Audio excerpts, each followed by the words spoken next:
Hi guys, இன்னைக்கு நம்ம இந்த கன்னிபால் சீரிஸோட எபிசோட் 7 தான் பார்க்க போறோம். இந்த எபிசோடு தான் இந்த சீரிஸோட கடைசி எபிசோட். சோ ஸ்கிப் பண்ணாம வீடியோ பாருங்க. இப்போ நம்ம இந்த கதைக்குள்ள போகலாம். இந்த எபிசோடோட ஸ்டார்டிங்ஸ்லயே நம்ம ஹீரோவை அப்படியே ரத்த கலரியா அந்த கோட்டுஸோட வீட்டுக்கு தூக்கிட்டு போயிட்டு இருக்கானுங்க. அப்படியே கட் பண்ணி நம்ம ஹீரோயினை தான் காமிக்கிறாங்க. நம்ம ஹீரோயின் அவங்களோட ரிலேட்டிவ் வீட்டுல ஒரு அபார்ட்மெண்ட்ல தான் இருந்துட்டு இருக்காங்க. அப்படியே கட் பண்ணி இப்ப திரும்ப நம்ம ஹீரோவே காமிக்கிறாங்க. நம்ம ஹீரோவை ஒரு சேர்ல கட்டி போட்டு வச்சு அந்த சைக்கோவோட கேங்கும் நம்ம ஹீரோவை பார்த்து நின்றுட்டு இருக்கானுங்க. அப்போ அந்த அடியால் இருக்காருல, அவரு இன்னொருத்தர சொல்றாரு, அந்த ஆபீசர் சொன்னா அவனுக்கு ஹெல்ப் பண்ற யாரோ நம்ம ஃபேமிலியே இருக்காங்களாம், அது யாருன்னு தான் தெரியல, கூடிய சீக்கிரமே அவனை நான் கண்டுபிடிக்கிறேன் அப்படின்னு அந்த அடியால் சொல்லிட்டு அப்படியே எங்க வெளில போறாரு. அப்போ அந்த காட்டுக்கு நடுவுல மறைஞ்சு நின்று யாரோ இவங்களை பார்த்துட்டு இருக்க மாதிரி இருக்கு. அப்படியே கட் பண்ணி நம்ம ஹீரோ தான் காமிக்கிறாங்க.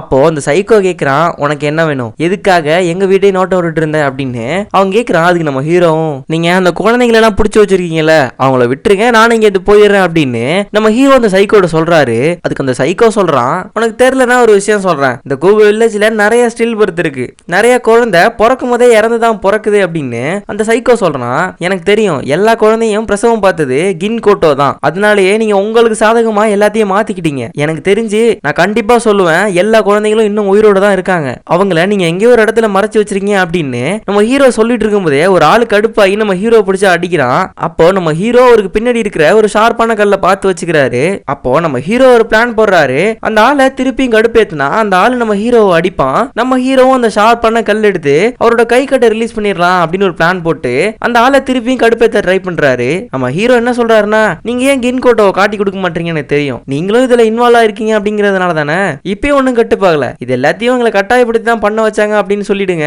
உங்களை விட்டுருவாங்க அப்படின்னு நம்ம ஹீரோ சொல்லிட்டு இருக்காரு. இதுல கடுப்பான அவன் நம்ம ஹீரோவை மறுபடியும் அடிக்க ஆரம்பிச்சிடறான். நம்ம ஹீரோவும் கீழே விழுந்தோடனே அந்த கல் எடுத்து அவரோட கட்டை கொஞ்சம் கொஞ்சமா அறுக்க ஆரம்பிக்கிறாரு.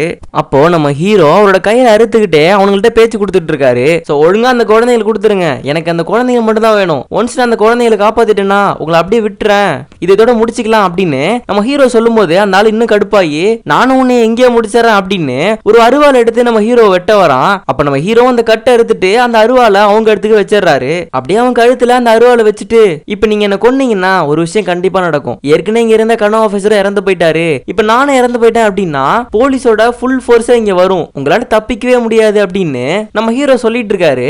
அப்போ அங்க உள்ள எல்லாருமே ஏதாவது பண்ணணும் யோசிக்கே, ஏதாவது சொல்லு அப்படின்னு நம்ம சைக்கோட்ட கேட்டுட்டு இருக்காங்க. அந்த சைக்கோக்கு என்ன பண்றதுன்னே தெரியல, அப்படியே அமைதியா உட்கார்ந்துட்டு இருக்கான். அப்போ யாரோ கதவு தட்டுற மாதிரி தெரியுது, யாரு அப்படின்னு சொல்லிட்டு அந்த சைக்கோ போய் பாக்குறான். பார்த்தா ஒரு கண்ணாடி போட்ட ஆளும், அந்த ஆளு கூட நம்ம ஹீரோவோட சீஃபும் வராரு. அந்த சீஃப் ஆபீசர் வந்துட்டு, என்னோட ஆபீசர் கிம் உங்களோட ப்ராப்பர்ட்டில இல்லீகலா வந்திருக்கான் உங்க அனுமதி இல்லாம, சோ அதனால நீங்க அவனை அடிச்சிருக்கீங்க, இதனால நான் உங்க மேல எந்த கேஸும் போட போறது இல்ல, இந்த டைம் உங்களை விட்டுறேன் அப்படின்னு அந்த சீஃப் ஆபீசர் நம்ம ஹீரோ அழைச்சிட்டு வந்துடுறாரு. அப்படியே கட் பண்ணி அந்த கோகைக்குள்ள இருக்க நம்ம யோசிக்கவே தான் காமிக்கிறாங்க. அவரு அந்த குழந்தை கூட பேசிக்கிட்டு, இந்தா இதை சாப்பிடு, இதுதான் இங்க உன்னோட கடைசி மீல், இது தப்பிக்கிறதுக்கான நேரம் அப்படின்னு அந்த குழந்தைகிட்ட சொல்லிட்டு இருக்காரு. அப்படியே கட் பண்ணி இன்ட்ரோ போட்டு மறுபடியும் நம்ம ஹீரோவையும் அவரோட சீஃபையும் தான் காமிக்கிறாங்க. அப்போ அந்த சீஃப் ஆபீசர் சொல்றாரு, நான் உன்னோட பிளானை கெடுத்துட்டு நீ நினைக்கிறியா, ஆனா நீ ஒருத்தனே எப்படி இதை பண்ணி முடிச்சிடலாம்னு நினைச்ச, இது உனக்கே கிரேசியா தெரியலையா அப்படின்னு அந்த சீஃப் ஆபீசர் நம்ம ஹீரோட கேக்குறாரு. அப்ப நம்ம ஹீரோ சொல்றாரு, எனக்கு தெரியும், நம்ம டிபார்ட்மெண்ட்லயே அந்த கோல்டஸோட ஃபேமிலிக்காக நிறைய பேர் வேலை பாக்குறாங்க அப்படின்னு, நீங்களும் அவங்களுக்காக தானே வேலை பாக்குறீங்க, ஏன் எல்லாரும் இதை மூடி மறைக்கிறதுலே குறியா இருக்கீங்க, அப்படி என்னதான் இருக்கு அதுல அப்படின்னு நம்ம ஹீரோ அந்த சீஃப் ஆபீசர் கேக்குறாரு. அதுக்கு அந்த சீஃப் ஆபீசரும், நான் அந்த மெயின் போலீஸ் ஸ்டேஷனுக்கு போனதுக்கு அப்புறம் உனக்கு எல்லா விஷயத்தையும் சொல்றேன் அப்படின்னு அந்த ஆபீசர் சொல்றாரு. அப்படியே கட் பண்ணி அந்த போலீஸ் ஸ்டேஷன்ல தான் காமிக்கிறாங்க. இங்க பாரு, கனோ ஆபீசர் ஃபர்ஸ்ட் என்கிட்ட தான் இந்த விஷயத்தை எல்லாம் சொன்னாரு, ஆனா நான் அவரே இதெல்லாம் இமேஜின் பண்ணிக்கிறாரு, இதெல்லாம் உண்மையா இருக்கிறது வாய்ப்பு இல்ல அப்படிங்கிற மாதிரி லெத்தலாஜிக்கலா விட்டுட்டேன், அவர் இறந்ததுக்கு அப்புறம் அவர் இறந்ததுக்கு நான் தான் காரணம் அப்படிங்கிற மாதிரி ஃபீல் பண்றேன், அதனாலதான் இப்படி நான் ஒரு ஸ்பெஷல் டீமே உருவாக்கி வச்சிருக்கேன் அப்படின்னு அந்த ஆபீசர் சொல்றாரு. அப்போ அந்த டிடெக்டிவ்ல ஒரு ஆளு நம்ம ஹீரோட்ட பேசுறாரு, இவரை நம்ம டீனு கூப்பிடலாம். அப்போ அந்த டி சொல்றாரு, நீங்க கொடுத்தீங்களா ஒரு விரல், அந்த விரலே கனோ ஆபீசரோட தான், அது மட்டும் இல்லாம அதோட எச்சில நிறைய மனுஷ சலைவா இருக்கு, அதை பத்தி ஏதாவது சொல்லுங்களேன் அப்படின்னு நம்ம ஹீரோட்ட கேக்குறாரு. நம்ம ஹீரோவும், எனக்கும் இந்த விஷயம்லாம் தெரியும், நான் அதுக்கு மேல எதுவும் தெரியல அப்படிங்கிற மாதிரி சொல்றாரு. அப்போ பக்கத்துல உள்ள இன்னொரு டிடெக்டிவ், கண்டிப்பா ஒரு ஹியூமனால தான் சாப்பிடப்பட்டிருக்காரு, இங்க பாருங்க அவரோட உடம்புல நிறைய மனுஷங்களோட பல் தடம் இருக்கு அப்படின்னு அந்த லேடி டிடெக்டிவ் சொல்றாங்க. அப்போ நம்ம ஹீரோ சொல்றாரு, நான் நினைக்கிறேன் கண்டிப்பா அது அந்த ஆள் தான், அவன் தான் என் நெத்தில ஏற்பட்ட அந்த காயத்தும் காரணம், அவன் செம ஸ்ட்ராங்காவும் இருப்பான் அப்படின்னு நம்ம ஹீரோ சொல்லும் போது அந்த டிடெக்டிவ்ல ஒரு ஆளு அந்த கோட்டோஸ் ஃபேமிலியோட ஒரு ஃபேமிலி ட்ரீ எடுத்து காமிக்கிறாரு. அப்பதான் நம்ம ஹீரோ அந்த ஃபேமிலி ட்ரீயை பாக்குறாரு. அந்த ட்ரீயை பார்த்துட்டு, கின்கோட்டோவுக்கு பொண்ணெல்லாம் இருக்காங்களா, அவங்க இப்ப எங்க இருக்காங்க அப்படின்னு கேக்குறாரு. அதுக்கு அந்த டிடெக்டிவ்ஸும், அவங்க 19 வருஷத்துக்கு முன்னாடி காணாம போயிட்டாங்க. அதுக்கப்புறம் அவங்களோட தடயமே கிடைக்கல, இன்ன வரைக்கும் அவங்க எங்க இருக்காங்கன்னே தெரியல அப்படின்னு சொல்றாரு. அப்ப நம்ம ஹீரோ சொல்றாரு, அவங்க தான் அந்த ஃபேஸ் ஒரு மாதிரி இருக்கும்ல, அவனை காப்பாத்திருக்காங்க அப்படின்னு சொல்றாரு. மத்தவங்க எல்லாம் ஒண்ணுமே புரியல, என்ன சொல்றீங்க அப்படின்னு கேக்குறாங்க. அதுக்கு நம்ம ஹீரோவோ, நான் ஒருத்தரை மீட் பண்ணேன், அவரு இந்த வில்லேஜ்ல நடக்கிற அந்த ஃபெஸ்டிவல் அப்போ பாதிக்கப்பட்ட ஒரு விக்டிம், அவரோட ஃபேஸ் பாதி ஒரு மனுஷனால சாப்பிடப்பட்டிருக்கும். நான் நினைக்கிறேன் இந்த ஏஎல் கோட்டோ, அதாவது அந்த கின் கோட்டோவோட பொண்ணு, இவங்க தான் அந்த குழந்தைய காப்பாத்தி அவங்கள தூக்கிட்டு போயிருக்கணும், அதனாலதான் அவங்க காணாம போயிருக்காங்க அப்படின்னு நம்ம ஹீரோ சொல்றாரு. அது மட்டும் இல்ல, எனக்கு இந்த கேஸுக்கு ஹெல்ப் பண்றதுக்காக இந்த ஊர்ல ஒரு ஸ்பை இருக்காங்க.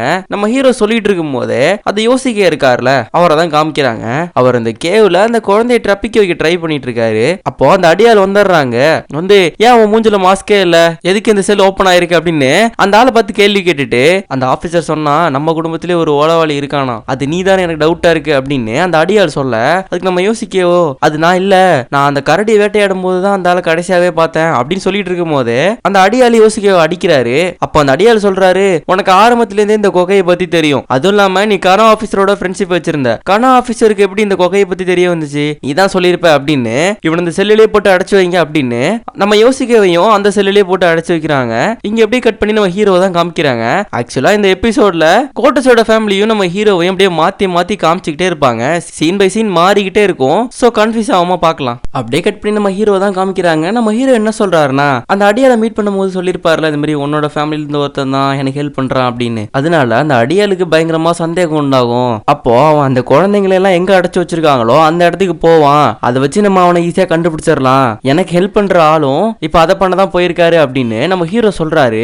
அப்படியே நம்ம ஹீரோவுக்கு ஹெல்ப் பண்ற அந்த ஆளை தான் காமிக்கிறாங்க.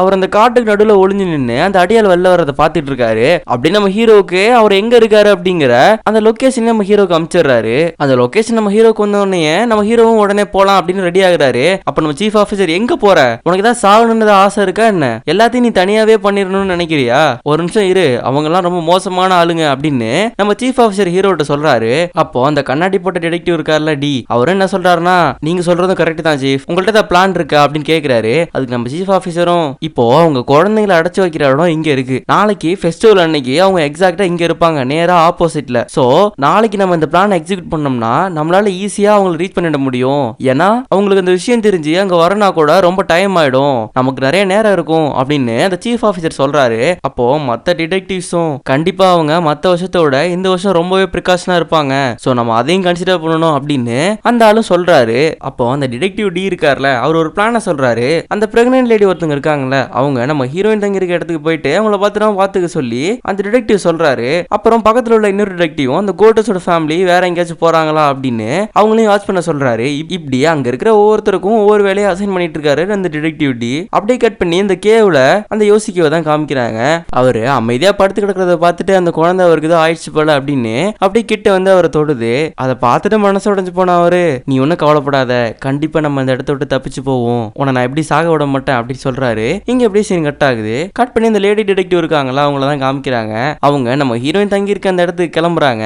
அவங்க கூட எமஸ்டா அப்படின்னு ஒரு ஜூனியர் டிடெக்டிவும் வந்திருக்காரு. அவர் வந்து கார்ல உட்கார்ந்தோடனே என்னமோ தேடிட்டே இருக்காரு. என்ன அப்படின்னு அந்த டிடெக்டிவும் கேக்குறாங்க. அதுக்கு அவரு, நான் அந்த அட்ரஸ் எழுதி கொடுத்தாங்களா, அந்த நோட்ஸ் தொலைச்சிட்டேன் அப்படின்னு சொல்றாரு. அதுக்கு அந்த டிடெக்டிவ் அவங்க திட்டிட்டு, இந்தா இதுதான் அட்ரஸ் அப்படின்னு அவங்க போன்ல உள்ள அந்த அட்ரஸ் எடுத்து கொடுக்குறாங்க. அப்படிங்க சீன் கட் ஆகுது. அப்படியே கட் பண்ணி நம்ம டிடெக்டிவ் டி இருக்காருல, அவரை தான் காமிக்கிறாங்க. அவர் என்ன சொல்றாருன்னா, நான் இன்வெஸ்டிகேஷன் பண்றதுக்கு ஒரு ஸ்பெஷல் ஃபோர்ஸ் கேட்டேன், ஆனா அவங்க போதுமான எவிடன்ஸ் இல்லாதனால ஸ்பெஷல் ஃபோர்ஸ் எல்லாம் தர முடியாது அப்படின்னு சொல்றாங்க. சோ அதனால நம்மள்ட்ட இருக்க ஒவ்வொரு எவிடன்ஸையும் நம்ம கலெக்ட் பண்ண ஆரம்பிக்கணும் அப்படின்னு அந்த டிடெக்டிவ் சொல்றாரு. அப்ப நம்ம ஹீரோவும் அவரோட போன் எடுத்து அந்த ஃபேஸ் ஒரு மாதிரி இருக்கும்ல, அந்த ஆளுக்கு தான் போன் பண்றாரு. அப்ப நம்ம ஹீரோ சொல்றாரு, எங்களுக்கு அந்த குழந்தைங்களெல்லாம் அவங்க எங்க அடைச்சு வச்சிருக்காங்கன்னு எக்ஸாக்டான டீடைல் கிடைச்சிருச்சு, போதுமான எவிடன்ஸ் இல்லாதனால எங்களால அவங்கள சார்ஜ் பண்ண முடியல, நீ மட்டும் ஹெல்ப் பண்ணனா நம்மளால அந்த குழந்தைகளை காப்பாற்ற முடியும், நான் கண்டிப்பா சொல்றேன், உனக்கு இந்த மிஷன்ல எந்த பிரச்சனையும் வராது, உனக்கு ஃபுல் சேஃப்டி நாங்க தரோம் அப்படின்னு நம்ம ஹீரோ சொல்றாரு. அதுக்கு அந்த ஆளும், கண்டிப்பா இது சேஃப் தானே. அப்ப நம்ம ஹீரோ சொல்றாரு, கண்டிப்பா இந்த மிஷன்ல உனக்கு எந்த பிரச்சனையும் வராது, நீ 100% சேஃப் தான், அது மட்டும் இல்ல உங்க அம்மா பேரு ஏஎல் கோட்டோ, அவங்க அந்த கின் கோட்டோ ஃபேமிலியை சேர்ந்தவங்க, அவங்க தான் உன்னை காப்பாத்தி தூக்கிட்டு வந்திருக்காங்க, அவங்க உன்னோட ரியல் மதர் கிடையாது அப்படின்னு நம்ம ஹீரோ அந்த ஆள்கிட்ட சொல்றாரு. சரி, நீங்க சொன்னது எல்லாத்தையும் நான் எங்க அம்மாட்ட சொல்றேன், எங்க அம்மா மட்டும் ஓகே சொல்லிட்டாங்க அப்படின்னா நான் கண்டிப்பா உங்களுக்கு ஹெல்ப் பண்றேன் அப்படின்னு அந்த ஆளும் நம்ம ஹீரோட்ட சொல்றாரு. அப்படியே அந்த ஆளு போனை கட் பண்ணிட்டு அவரோட அம்மாட்ட தான் போறாரு. அப்படியே அவங்க அம்மாட்ட போயிட்டு அம்மா அப்படின்னு சொல்றாரு. அதுக்கு அவங்க அம்மாவும், இருடா இன்னும் சாப்பாடு ரெடி ஆகல, ஒரு 15 மினிட்ஸ் வெயிட் பண்ண, இந்த உட்காரு அப்படின்னு அப்படின்னு அவங்க அம்மா சொல்றாங்க. அதுக்கு அவரோ அது இல்லம்மா, சின்ன வயசுல இருந்து நீங்க தான் என்ன வளர்த்தீங்க, இப்போ வரைக்கும் நீங்க தான் என்ன பாத்துக்கிட்டு இருக்கீங்க அப்படின்னு சொல்ல, அதுக்கு அவங்க அம்மாவும் இப்ப என்னடாச்சு உனக்கு அப்படின்னு கேக்குறாங்க. அதுக்கு இந்த ஆள் சொல்றாரு, நான் உங்கள்ட்ட கொஞ்சம் பேசணும் அம்மா, ஆர் ஏஎல் கோட்டோ அப்படின்னு சொல்றாரு. அப்படியே கட் பண்ணி சைக்கோ அவங்களோட கேங்கை தான் காமிக்கிறாங்க. அப்ப அந்த அடியால் இருக்காருல, அவர் வராரு. அவர் என்ன சொல்றாரு அப்படின்னா, அந்த ஆபீசர் அவனுக்கு தேவையான எல்லா இன்ஃபர்மேஷனையும் எடுத்துக்கிட்டான். அந்த இன்ஃபர்மேஷன் எல்லாம் கொடுத்தது நம்ம குடும்பத்துல ஒருத்தங்க, யோசுக்கே நம்ம குடும்பத்துல ஒருத்தங்க அப்படின்னு அந்த சைக்கோவே சந்தேகப்படுற மாதிரி அந்த ஆளு சொல்றான். ஆக்சுவலா இங்க கொஞ்சம் எல்லாருக்கும் கன்ஃபியூஸ் ஆகிறதுக்கு வாய்ப்பு இருக்கு. ஏன்னா ஆல்ரெடி ஒரு பேரை நீங்க யோசுக்கேன்னு கேள்விப்பட்டிருப்பீங்க. இவங்க ரெண்டு பேருமே அண்ணன் தம்பிங்க. ஒருத்தன் பேரு கேவுசுக்கே, இன்னொருத்தன் பேரு யோசுக்கே. இல்ல நம்ம சைக்கோன்னு கூப்பிட்டு இருக்கோம் பேரு தான் கேவுசுக்கே. அப்படியே அந்த அடியாளு அதையும் அவங்க அம்மா இருக்க கூடாது அப்படின்னு நம்ம சைக்கோவை பார்த்து கேட்கறான். அதுக்கு அந்த சைக்கோவும் என்ன சந்தேகப்படுறியா அப்படின்னு அந்த சைக்கோ கேட்கறான். அதுக்கு அந்த அடியாலும் ஏன் அவங்க அம்மா இருக்கிறதுக்கு தான் வாய்ப்பு இருக்கு, அவனும் அந்த தப்பிச்சு போன இன்னொரு பையனும் ஏன் நமக்கு அகேன்ஸ்டா நிக்க கூடாது அப்படின்னு சொல்றாரு. அப்படியே இவங்களுக்கு ரெண்டு பேருக்கும் கை கலப்பாவது. அப்போ ஒரு ஆள் வந்து பிரிச்சு விடுறாரு. அப்படியே நம்ம சைக்கோ கொஞ்சமா நடந்து வந்து அவர் வாய்க்குள்ள அப்படியே முணங்கிட்டு இருக்காரு. மம்மி நீ எங்க போன அப்படி சொல்லிட்டு அவர் வாய்க்குள்ளேயே முனவிட்டு இருக்காரு. இங்க அப்படியே கட் பண்ணி நம்ம ஏல் கோட்டோவையும் அவங்களோட வந்து அந்த பையனையும் தான் காமிக்கிறாங்க. அப்ப அந்த ஏல் கோட்டோ சொல்றாங்க, தயவு செஞ்சு அந்த பேரை சொல்லாத, இன்னொரு வாட்டி அந்த பேரை சொல்லிட்டு என் முன்னாடி நிக்காத, எனக்கு கேட்கறதுக்கு பயமா இருக்கு, இங்க இருந்து போ அப்படின்னு ரொம்ப பதட்டப்பட்டு அந்த ஏஎல் சொல்றாங்க. அதுக்கு அந்த பையனும் நில்லுங்கம்மா, நான் ஒரு போலீஸ் ஆபீசர்கிட்ட பேசினேன், அவர் நம்ம நம்பலாமா, நம்ம மட்டும் அவருக்கு ஹெல்ப் பண்ணோம்னா நம்மளால நிறைய குழந்தைகளை காப்பாற்ற முடியும் அப்படின்னு அந்த ஆள் அவங்கள்ட்ட சொல்றாரு. நீ ரொம்ப பெரிய தப்பு பண்ணிட்டு இருக்கடா, நீ எதுவும் பண்ணாத, உனக்கு எதுவுமே தெரியாது அப்படின்னு அவங்க அம்மா சொல்றாங்க. என்னம்மா என்ன தெரியாது, எல்லாத்தையும் சொல்லுங்க அப்படின்னு அந்த பர்சன் சொல்றாரு. அவங்க அம்மாவும் உனக்கு நான் யாருன்னு தெரியாது, நான் எப்படிப்பட்ட ஆளுன்னு தெரியாது அப்படின்னு அவங்களோட பிளாஷ்பேக் கதையை சொல்ல ஆரம்பிக்கிறாங்க. அப்படியே கட் பண்ணி அந்த கோட்டஸோட வீட்டை தான் காமிக்கிறாங்க. அந்த வீட்டுல அந்த கின் கோட்டாவும் அவங்களோட பொண்ணான நம்ம ஏஎல் கோட்டாவும் இருக்காங்க. நம்ம இவங்களை எல்லுனே கூப்பிடலாம். அப்ப அந்த கின் கோட்டை சொல்றாங்க, உன் வேலை முடிஞ்சுது, நீங்க இருந்து கிளம்பு, இருமை உன் பசங்க ரெண்டு பேரையும் நானே பாத்துக்கிறேன் அப்படின்னு அவங்க பொண்ணை சொல்றாங்க. என்னது, நான் என் பசங்களை விட்டு போகணுமா, நான் எப்படி அவங்களை தனியா பிரிஞ்சு இருக்க முடியும், நான் வாழ்றதுக்கு அர்த்தம் இல்லாம போயிடுமே, அவங்க இல்லைன்னா என்னால வாழவே முடியாது அப்படின்னு அவங்க அம்மாட்ட சொல்றாங்க. அதுக்கு அவங்க அம்மாவும் அதுதான் பெட்டர்னா போய் சாவு அப்படின்னு அவங்க அப்படியே அங்கிருந்து கிளம்புறாங்க. கொஞ்ச நேரம் கழிச்சு அந்த சைக்கோ இருக்கான்ல, அவன் சின்ன வயசுல இருக்கும்போது ஸ்கூல் விட்டு வர்றான். அப்ப நம்ம எல்லாம் அங்க போய் நிக்கிறாங்க. வந்துட்டியாப்பா வாப்பா அப்படி சொல்லிட்டு அவன் சைக்கோட சிரிச்சு பேசுறாங்க. அதுக்கு அவனும் உங்களோட சிரிப்பை ஃபேக்கா எல்லாம் காமிக்காதீங்கம்மா அப்படின்னு ரொம்ப கரரா பேசுறான். இவங்களுக்கா ஒரு மாறி போயிடுது. இங்க அப்படியே சீன் கட் ஆகுது. அப்படியே கட் பண்ணி நம்ம சைக்கோவோட கேங்கும் எப்பயுமே ஒரு இடத்துல போயிட்டு மீட்டு வச்சுக்கிட்டே இருப்பானுங்களே, அந்த இடத்த தான் காமிக்கிறாங்க. அந்த இடமே இது ரிச்சுவல் பண்ற மாதிரி ஒரு மாதிரி வித்தியாசமா இருக்கு. எல்லாருமே பிளாக் ட்ரெஸ் போட்டுட்டு ஒரு பாட்டை ஒண்ணு பாடிக்கிட்டு இருக்காங்க. அந்த குரூப்ல தான் நம்ம எல்லும் அந்த கின்கோட்டவும் இருக்காங்க. இவங்க எல்லாருக்கு நடுவுலயும் ஒரு குழந்தைய கட்டி போட்டு வச்சிருக்கானுங்க. அந்த குழந்தை அழுதுகிட்டே இருக்கு. அப்போ அந்த வித்தியாசமா ஒரு ஆள் இருப்பான்லாம் 6 அடியில, அவன் அப்படியே ஒரு மாதிரி வித்தியாசமா நடந்து வரான். அவன் அப்படியே அந்த குழந்தைகிட்ட வந்து அந்த குழந்தைய கொஞ்சம் கொஞ்சமா கடிச்சு சாப்பிட ஆரம்பிக்கிறான். இதை நம்ம எல்லாரும் பார்த்துட்டு இருக்க முடியல. சாரிமா என்ன மன்னிச்சிரு அப்படி சொல்லிட்டு அங்க இருந்து தீப்பந்தத்தை எடுத்து அந்த ஆள் தலையில பத்த வச்சிடுறாங்க. இதனால டிஸ்ட்ராக்ட் ஆன எல்லாருமே அந்த ஆள் மேல ஏற்பட்ட தீயை அணைக்க ட்ரை பண்ணிட்டு இருக்காங்க. இந்த கேப்ல நம்ம எல்ல அந்த குழந்தைய தூக்கிட்டு ஓடுறாங்க. அவங்க எப்படியே தப்பிச்சிடலான்னு தான் நினைக்கிறாங்க. ஆனா ஒரு கட்டத்துல அந்த கோட்டஸோட ஃபேமிலியில எல்லாருமே நம்ம எல்ல சுத்தி வளைக்கிறாங்க. ஒரு கட்டத்துல அந்த கின்கோட்டோ பாட்டி எல்லாம் நம்ம எல்ல சுடுற நிலைமைக்கு போயிடுறாங்க. அப்போ தூரத்துல ஒரு கன் சவுண்ட் கேக்குது. யாருன்னு பார்த்தா நம்ம சைக்கோ தான். அப்ப அந்த சின்ன வயசு சைக்கோ என்ன சொல்றான்னா, இங்க பாருங்க பாட்டி, இப்ப மட்டும் நீங்க எங்க அம்மா விடல, நான் என்னையும் சுட்டுக்குவேன் அப்படின்னு அவங்க பாட்டிட்ட அவன் சொல்றான். அதுக்கு அந்த கின்கோட்டோவும் இங்க பாருப்பா, அவளுக்கு எல்லா சீக்கிரட்டும் நம்மளை பத்தி தெரியும், அவ வெளிலவே எல்லாத்தையும் சொல்லிட்டானா என்ன பண்றது அப்படின்னு அந்த பாட்டியும் அவன்கிட்ட கேக்குறாங்க. அதுக்கு அவனும் எங்க அம்மா மேல எனக்கு நம்பிக்கை இருக்கு, அவங்க கண்டிப்பா சொல்ல மாட்டாங்க, இன்கேஸ் அவங்க சொன்னாங்கன்னா அவங்க சொன்ன இடத்துலயே நான் சூசைட் பண்ணிக்குவேன், இப்ப நீங்க அவங்கள விடலனாலும் நான் இந்த இடத்துலயே என்னை சுட்டுக்குவேன் அப்படின்னு அந்த சைக்கோ சொல்றான். அந்த பாட்டியும் வேற வழி இல்லாம நம்ம எல்ல விட்டுறாங்க. அப்படியே கட் பண்ணி இப்ப பிரசண்டா தான் காமிக்கிறாங்க. இதை கேட்டுட்டு இருந்த அந்த ஆளுக்கும் ஒரு மாதிரி மனசு ஒரு மாதிரி போயிடுது. இதுக்கு மேலே அவங்க அம்மாவை போலீஸ் அப்ரோச் பண்ண வைக்க வேணாம் அப்படின்னு அவர் இந்த சேட்டலைட் போனோட ஆண்டனாவெல்லாம் அப்படியே மூடி வச்சிடறாரு. இங்க அப்படியே கட் பண்ணி நம்ம ஹீரோ தான் காமிக்கிறாங்க. நம்ம ஹீரோ அந்த போனுக்கு ட்ரை பண்றாரு. ஆனா அவர் தான் ஆண்டனாவை மூடி வச்சிடறாரு. அதனால அவுட் ஆஃப் சர்வீஸ்னு வந்துருது. அப்போ அந்த டிடெக்டிவ் டியும் சொல்றாரு, சோ நம்ம மிஷனை நாளைக்கு நடத்த முடியாது, இது அந்த குழந்தைங்க சாவறத அப்படியே பார்த்துட்டு இருக்க மாதிரி இருக்கு அப்படின்னு அந்த டியும் வருத்தமா சொல்றாரு. இங்க அப்படியே சீன் கட் ஆகுது. அப்படியே கட் பண்ணி அந்த அடியால தான் காமிக்கிறாங்க.